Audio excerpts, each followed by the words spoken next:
In a time of ancient gods, evil warlords and treacherous kings, a land in turmoil cried out for a hero with the beauty of a Greek goddess. Yes, a female superhero. And she would come in the form of a virtually unknown New Zealand actress named Lucy Lawless. Almost from the moment it debuted in September 1995, Xena Warrior Princess was a smash hit. Fans and critics of both genders fell head over heels for the statuesque Xena. And overnight, Lawless skyrocketed to worldwide fame. As Xena, Lucy Lawless became the mighty blue-eyed warrior princess. Her powerfully sexy persona orchestrated perfectly with the show's dark and twisted tales that swirled with savage battles, riveting displays of martial arts, and a brutal wit.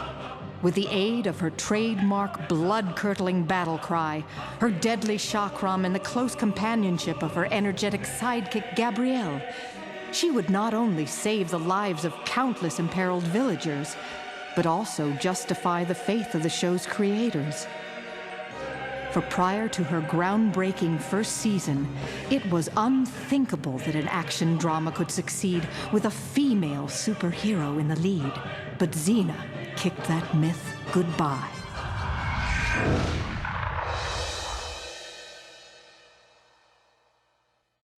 Xena just, I think, came along at the right time and the right place, the right time, the right idea. They bottled a bit of lightning.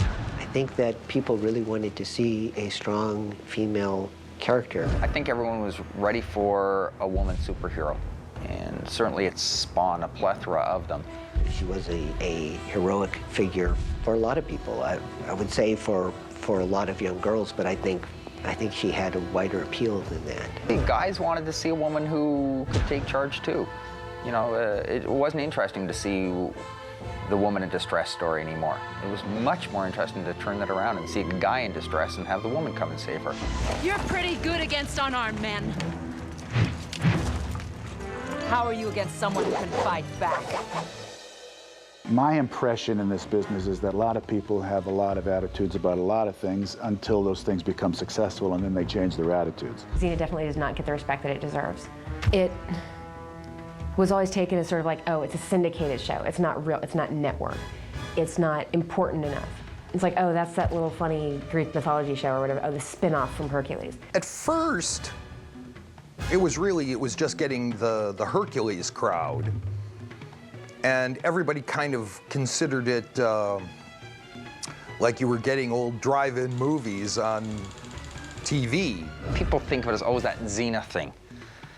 But I think in years to come, people will realize that it's such a unique concept and such an incredible thing that we're able to pull off this huge period pieces on television budget. I think it wasn't probably till the second season that people started to take Xena more seriously and realized that it had a bigger audience base than Hercules. I know that in the early days of Hercules and Xena both, people tended to have a bit of a haughty attitude about them.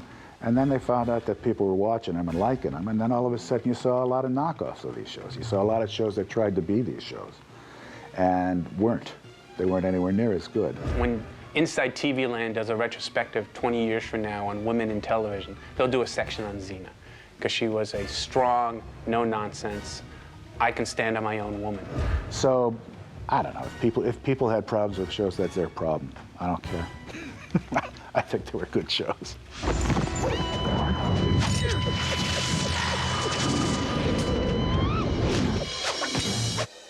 Rob Tapper, the executive producer, called me up one day and said he had an idea for a new 3-episode arc that was going to introduce this female warrior. And he had the perfect actress for it, too. This very pretty, blonde English actress named Vanessa Angel. Finally, the actress that they cast in the part got sick and couldn't show up, and so they cast Lucy in the part. We'd worked with Lucy a number of times before. She played at least 3 other parts earlier in the Hercules series and in the movies. But she was just somebody we all really liked a lot. I think the question that people asked me a lot when Xena was shooting was, what's Lucy like and how tall is she? For some reason, everyone thinks she's 6'3" and she's hard as nails, or did when the show started. And they didn't realize that she's not really that big, but that there's this soft, wonderful woman inside there. And that all started to come out in season 2 and 3. You really began to see that part of Lucy. Hey, boys. Wanna play?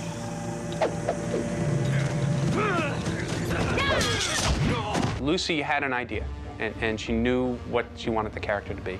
And I think we were there to make sure that she got there. And then, you know, by the time, however many episodes in, you know, it was by rote. You know, she knew it. Give me that child. Better do Don't be afraid. It was fun shooting, having Lucy shoot fire out of her mouth. That was actually kind of fun. I couldn't believe she was going to do it. I got down there and they said, you know, in this script, Lucy really going to shoot fire? And I go, oh yeah, she's done it before. I go, cool, let's do it. And it's pretty exciting when you see her do it on the set. She just goes right to it. I was the least experienced of all the directors that worked on the show first season, on all of the Hercules TV movies too. But there were a lot of us that really didn't know what we were doing, at least as far as television was concerned. A lot of people that came from features. And that was good and bad. It was bad in the sense that we made mistakes that more experienced people wouldn't have made. We had a great time playing in the first season with a lot of different styles and trying to evolve a kinetic style that would keep the audience just like enthralled by how quickly we were moving. But there were also a lot of things that we didn't know we couldn't do, and so we attempted a lot of things that wiser people probably would have demurred from. And a lot of what we did that was different, I think, at that time is we did bigger action scenes than most people were doing.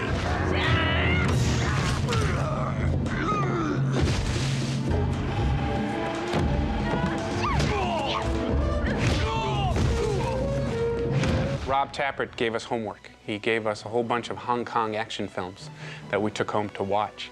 And so he told us about the style he wanted to do in the show. Rob Tapper, who was our executive producer, who was a big fan of the Hong Kong action movies, wanted that style of fighting.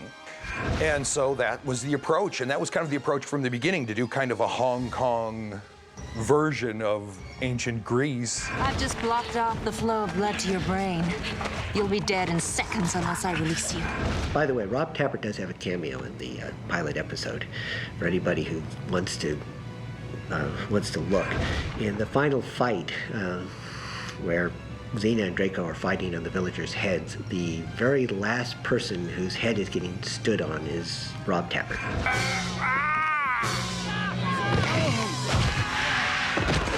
He gave us pretty free rein in terms of how we wanted to direct it.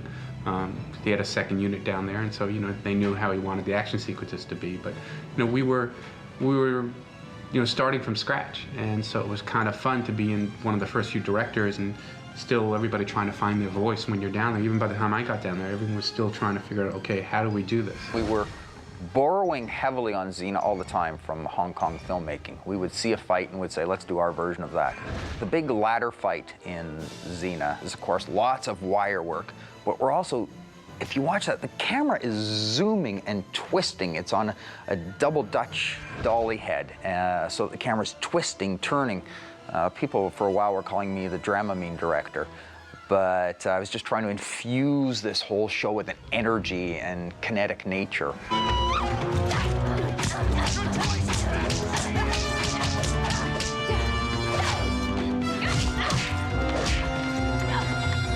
We did a lot of wire gags and things that are so standard in film now. There was a lot of invention that had to go on simply because we had so few resources to work with. I had done several shows that had a lot of action sequences, particularly martial arts. Knowing that I had second unit, I was curious in how it was all going to work. And really what happened was that you directed the fight sequence with Lucy and with Renee and any guest star when they had to be seen.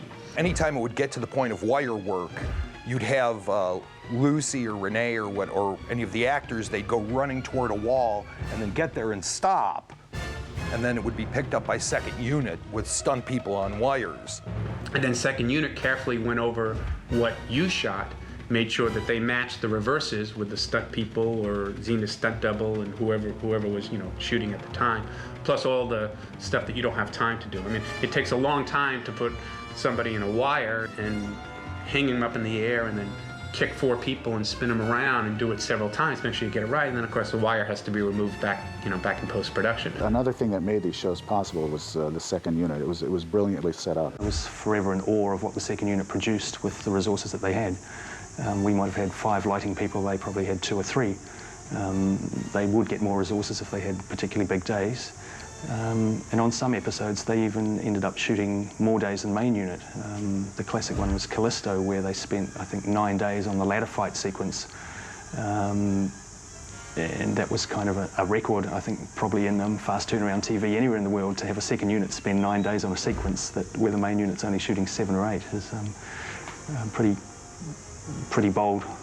But it made the show. It was a great looking show. I had never worked with that before. I'd never worked with a second unit where they took actually a lot of the action away from you. You had to create the initial framework for it and shoot the stars, shoot the actors, shoot their side. And then when they went into the reverses, over Xena's shoulder onto the villain, that sort of thing, or onto the whatever the heavies were who were attacking her, the second unit shot that stuff. That took me a little while to get my head around, just to understand. I wasn't going to shoot everything. I really resisted that to begin with. Everyone always has to remember that Hercules and Xena were sister-brother shows, working out of the same office, a lot of the same people overlapping. There was a very formal style to Hercules with the crew. They all came from film. They were sort of the A film crew in New Zealand.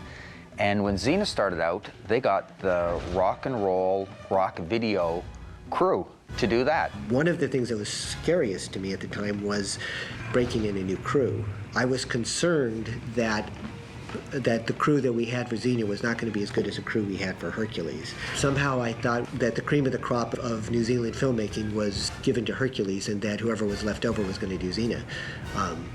In that case, I was completely wrong. We had a great crew, and if anything, they were faster and more efficient than they had been on Hercules. A good crew is a good crew, and we had good crews. They might do things differently, they might approach things with a different point of view, but they were very proud of what they did. They're like MacGyver. They can make something out of anything.